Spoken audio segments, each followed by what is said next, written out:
It's the Locked On Podcast Network, your team every day.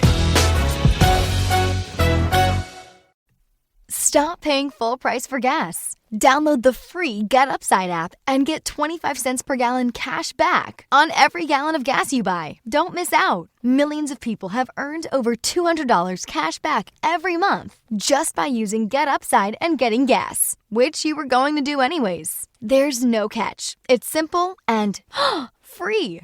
Download the free Get Upside app now and use promo code TOP to get an extra 25 cents per gallon on your first fill-up. That's promo code TOP.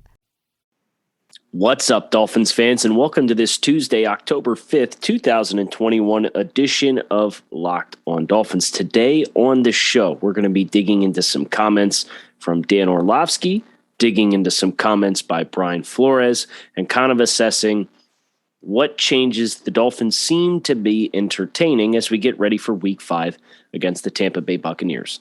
Thanks, as always, for making Locked On Dolphins your first listen of the day. You are Locked On Dolphins, your daily Miami Dolphins podcast, part of the Locked On Podcast Network, your team every day. You guys know the drill. Kyle Krabs, Locked On Dolphins, director of scouting at draftnetwork.com, lifelong Miami Dolphins fan. Today's episode is brought to you by rockauto.com. Amazing selection, reliably low prices, and all the parts your car will ever need at rockauto.com. And yesterday was not a fun day on the timeline. A lot of, I think, acceptance, right? There's the stages of grief. And it's become quite apparent for the Miami Dolphins in 2021 that our expectations are put to bed, right? And obviously this is presumably the last game the Dolphins will play without Tua Tagovailoa at quarterback, expected to come back from the fractured ribs. And is it too little too late? Because you're playing Tampa Bay with the perspective of being 1-4, going to London to play the Jacksonville Jaguars. So, yeah, the timeline was not a fun place yesterday, and some of that fire was fueled by additional comments by Dolphins head coach Brian Flores, who was asked during his Monday presser about the system that's in place for calling plays and what changes they're willing to entertain from a personnel perspective, and we're going to get into all of that good stuff today on the show. But before we do, I do think it is worth mentioning. I want to extend the greatest of thank yous to Neil Coulong of USA Today's the NFL Wire sites. Yesterday, was not just a tough day on the social media timeline. It was my last day of serving as the managing editor over at USA Today's Dolphins Wire. And I wanted to make you guys aware of this change because obviously since I've taken over the podcast, I've been over at Dolphins Wire and writing on a daily basis. But having a kid at home, trying to be as active and as good of a parent as I possibly can be, trying to service this podcast as best as I possibly can as well. And obviously my responsibilities over at the Draft Network as that company continues to grow. It was time for me to make a tough choice, and Dolphins Wire is somewhere that is always going to be near and dear to my heart because it was the job that allowed me to completely walk away from anything income stream wise other than working in football. And I worked there for 2.5 years. I wrote almost 5,000 pieces on the Miami Dolphins in 2.5 years. And it was an absolute great ride. And I thank Neil for trusting me with Dolphins Wire and letting me make it my own for as long as we did. And that transition is one that they're going to end up putting that in good hands. But I wanted to make all of you guys aware of that change, obviously, because we engage on it on a daily basis. And I see those articles popping up, including out of context Dolphins fans with a screenshot of one of the stories with a video from Albert Wilson at training camp that was kind of poking fun at Albert Wilson completely disappearing from the face of the earth so far this season. So make sense of that if you can, because I can't. But thank you to Neil. Thank you to USA Today's Dolphins Wire. You can still find me here on Locked On Dolphins. And you know what? You're still going to get a lot of written daily content from me over at the Draft Network. But it was kind of like a time management and being as good of a parent as I possibly can. It was a personal decision and a change that was made. So get your fix here on Locked On Dolphins. If you want my opinion on your Miami Dolphins. So with that out of the way, Dan Orlovsky, obviously former NFL quarterback, very well respected in the media circles at this point because of what he brings to the table from a former quarterback's perspective and breaking down game tape. Get some comments. And I also know that some of what I had presented to the podcast listenership yesterday perked some ears and kind of bemoaned.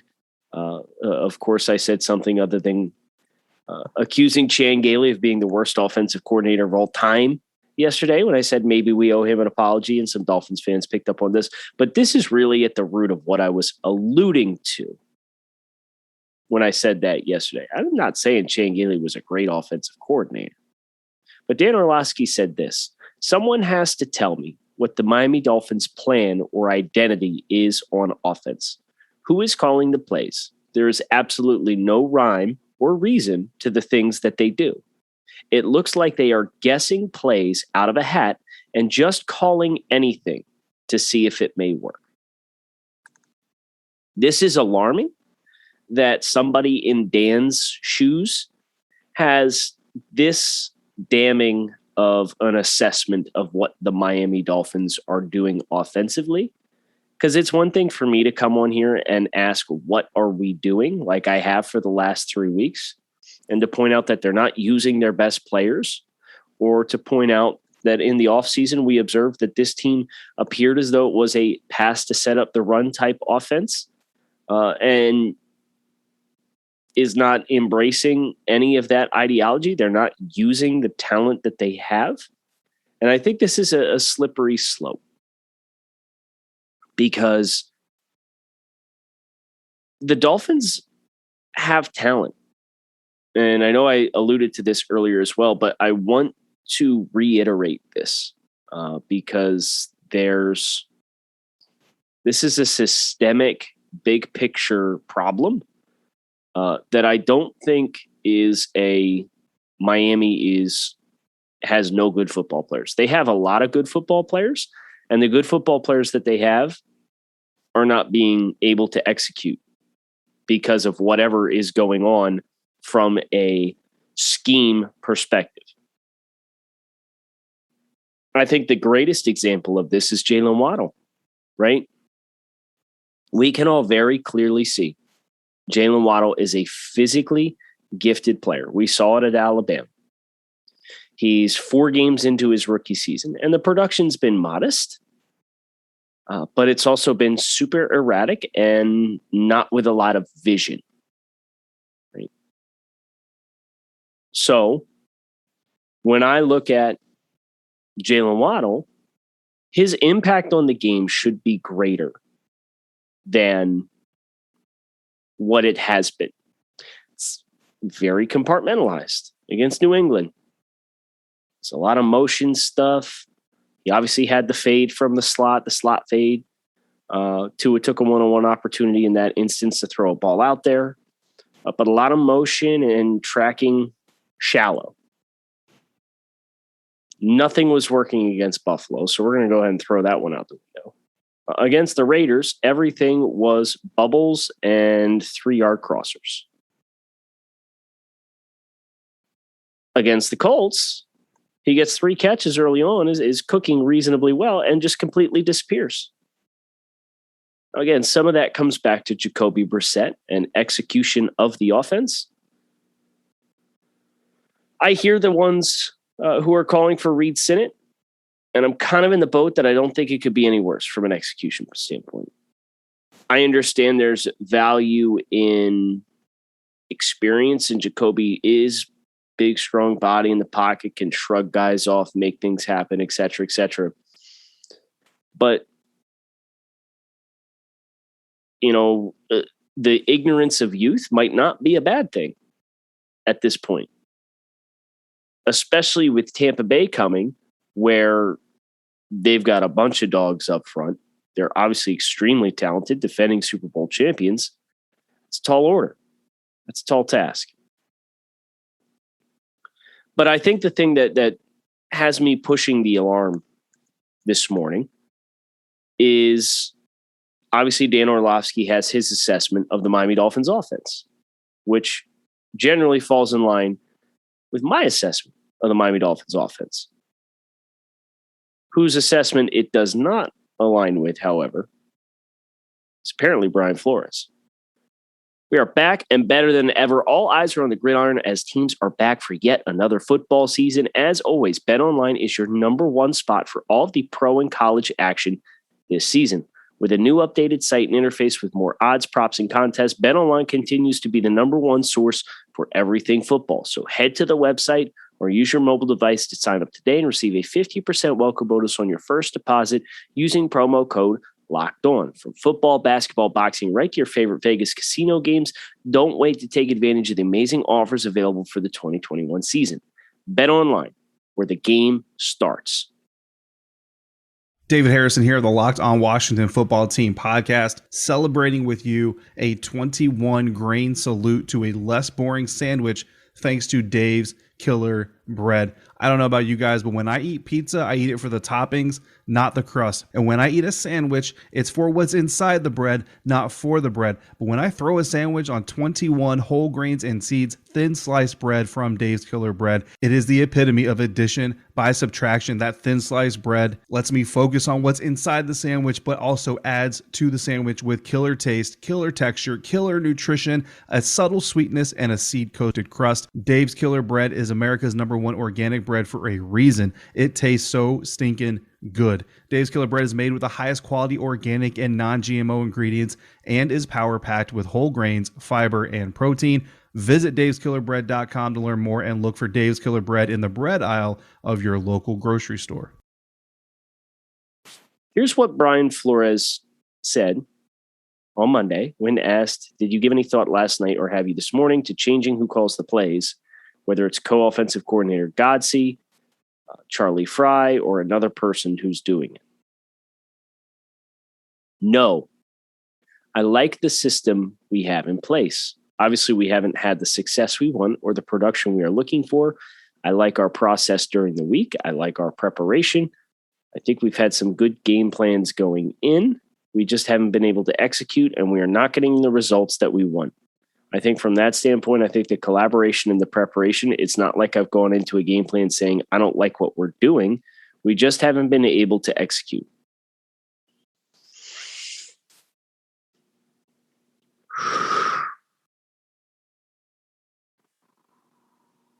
Okay. Well, perhaps the execution perspective is a part of that evaluation of said coaches. It has to be. This can't be Brian Flores falling on the sword every week saying it starts with me. I got to get them more ready to play. Somebody's not doing what they're supposed to do because the players are apparently either going out there and don't know what they're doing, which is a problem and violates one of the takes no talent mantras, or Brian Flores does not have good game plans and either doesn't want to say that publicly for whatever reason, or he doesn't know he doesn't have good game plans. Brian Flores is an extremely intelligent coach. I refuse to believe that he doesn't have good game plans and doesn't know it. But what I also struggle to believe is that it is 7 a.m. on Tuesday, October 5th, right now, as I'm sitting here recording, stealing sips of coffee, to try to get myself geared up to watch the All-22 today. It's not working. There is no excitement. And no changes have been made at all. None. Zero. The Dolphins came out of the egg that they laid against the Colts, which was much worse than the 27-17 final score. Not dissimilar to how it was much worse last week than the 31-28 final score would indicate. And no changes have been made at all. This team is 31st in points offensively, 31st in yards offensively, negative 47-point differential to this point in time. They had 35 rushing yards against the Colts. They had 203 yards offensively total. They have gone over 260 yards of offense one time in 4 games, including a game that was effectively garbage time for the final 20 minutes of the football game, which was the Buffalo game. It's impressively bad. This is equally painful relative to the talent that exists on the team. This is an equally painful start than 2019, for my money. At least in 2019, like, you got the big shelling out of the way the first 2 weeks, right? You lost by like 100-5 combined score, and that's not the actual final score, but you lost 59-10, 43-0. And then you lost 31-6 and 30-10. There was a quarterback change in there at one point. Offensively, similar production in 2019 than you got now. And with the talent that you have on the roster, it's not excusable. It's not acceptable. You can't justify it. Offensive line played okay against the Colts. These wide receivers are physically capable and dynamic. Now, granted, Will Fuller was hurt, and it was announced yesterday that he had a broken finger trying to dig out a low throw. Fuller's going to be out this week upcoming against Tampa Bay, according to Brian Flores. Still running some tests to see how quickly he can get back, what some more opinions are on how quickly he can get back, but he's definitely out this week. So if you're keeping track at home, Will's going to have missed the first game because of suspension, the second game because of personal issues, played in 2 games, made effectively 0 impact in either one, and is now going to miss week 5 and potentially longer. They warned us about the Will Fuller experience. We're living the Will Fuller experience now. Dolphins did go out and claim Austin Reiter, center, by the way, off of, I believe it was the Chiefs practice squad. That's a good addition. I like that. You know, he played significant snaps for the Chiefs. I think he could be a quality depth piece. There's some guard center versatility there. So, you know, if you're looking for silver linings, if that's your thing, you like finding things to feel good about, and it's hard to find just about anything to feel really good about right now. That would be one. But that also does not bode well for Michael Dieter, which is frustrating because I would really like to have some clarity on exactly what you have in Michael Dieter. I don't know that we're going to get it. It doesn't sound like this injury is season ending, but it does not sound like we're going to see him anytime soon. So,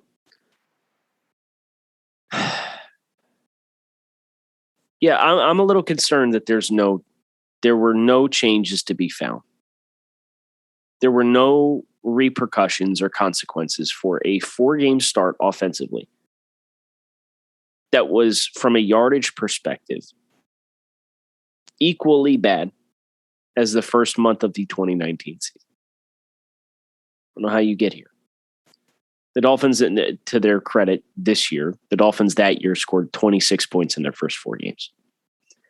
Miami's better than that, but a lot of that is garbage time too little too late. And it's the fact that they're capable of scoring and they just choose not to is like, you guys have joked with me about my hair look like Ace Ventura or Kevin Bacon or whoever else. I'm about to pull it all out.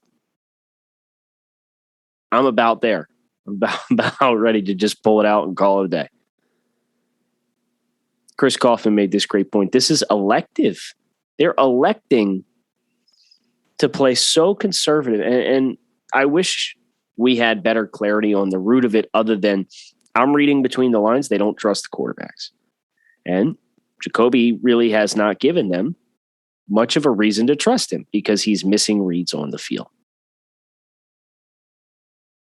RockAuto.com is a family business who's been providing auto parts customers with high-quality service online for the last 20 years. So whether you're shopping for engine control modules, brake parts, taillights, motor oil, even new carpet for your classic or daily driver, RockAuto.com has everything you need in one easy-to-navigate catalog, and in just a few clicks, you can get everything delivered directly to your front door. Best of all, prices are the same at RockAuto.com for both professionals and do-it-yourselfers, so why would you shop anywhere else and spend up to twice as much for the same parts? So visit RockAuto.com for all of your auto parts needs and write Locked On in their How Did You Hear About Us box so they know we sent you. Amazing selection, reliably low prices, and all the parts your car will ever need at RockAuto.com.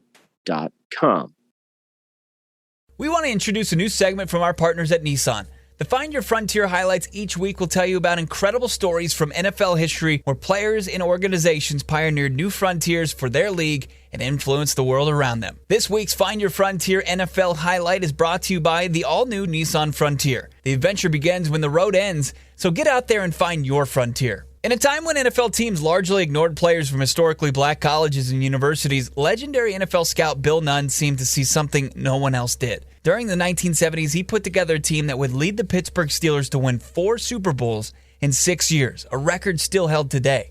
Nunn's success would change the way the NFL recruited HBCU football players and help bring Hall of Famers including Jerry Rice and Michael Strahan to the sport. He is now the first black contributor inducted into the Pro Football Hall of Fame. Bill Nunn forged his new frontier for athletes everywhere. How will you? Find your frontier today in the all-new 2022 Nissan Frontier. Shop NissanUSA.com. As we bring today to a close, I'm hoping to get back on the YouTube stream tonight for a podcast. Hoping to get all of my all 22 thoughts together throughout the course of the day today so we can get into that. That is child cooperation dependent. That may have to wait until Thursday episode. But as we kind of buckle down and get ready for another game week here, Raekwon Davis may be back. Brian Flores sounded hopeful that Raekwon Davis will be able to play this week, so that's a plus. Tua Tagovailoa reportedly expected to be able to go in London next week. That's a plus. But getting these guys back, the expectation and the hope is not, oh, let's get back to 500 and make a run. The team will have that expectation. And if we get to that point, we can kind of reevaluate where our mentality is at. But my mentality on this show from here is looking at everybody from a talent perspective, from a potential investment opportunity elsewhere, if that player is valuable to other teams, what the big picture fit is long-term. Obviously, presuming Brian Flores is here. We'll also ask some hard questions about if we get to the end of the road and there's irreconcilable differences and a coaching change. And, Doug Peterson in Philadelphia won a Super Bowl with the Eagles early on. And he's currently out of coaching altogether. And he left the Eagles. He was fired.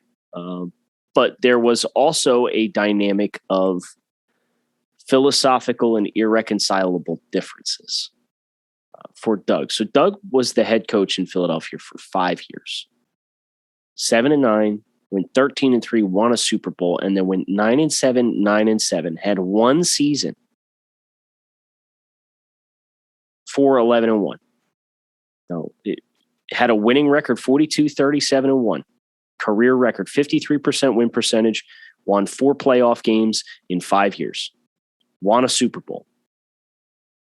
Had one losing season, his first losing season in 4 years, out. There was some hardships there in Philadelphia from an office politics perspective that kind of exacerbated that and forced their hand with that. But I use that example of like, there's a lot to like with Brian Flores. For Doug Peterson's perspective, there was a lot to like with what Doug Peterson offered the Philadelphia Eagles from an entire body of work perspective. But if it goes south and if it gets bad and there's irreconcilable differences between points of view on where the team needs to go from here, these changes can happen quickly. And so that's, we're going to be asking ourselves as we're evaluating players, how do they fit the long-term vision of Brian Flores? But also, if the crazy things start happening, we get to the end of the year, who are the pieces that you feel like have universal appeal and should be here regardless of whatever direction whoever's in charge in any capacity decides? It's kind of like our draft preparations, really. When you think about how we've tried to tackle the draft the last 2 years at Locked On Dolphins, it's, hey, here's what I think, but here's kind of assessing every possible avenue that the team can take. So that way, when something does happen, we can be mentally prepared for it. And that's going to start, with, from a pro personnel perspective, the players that are on the field now and taking into account talent and age and youth and universal appeal and potential trade value and salary cap and contract status and all that good stuff. That's what awaits us here on Locked On Dolphins. So make sure you keep it locked in right here on Locked On Dolphins. I'm Kyle Krabs. Thanks as always for listening. Hope you guys have a good Tuesday. Let's buckle down, fins up. We're in this together. We're going to figure it out together. We're in the maze together. How do we get the cheese? We're going to find out, because we're going to use this time every day to share a little bit of time together and ask those questions.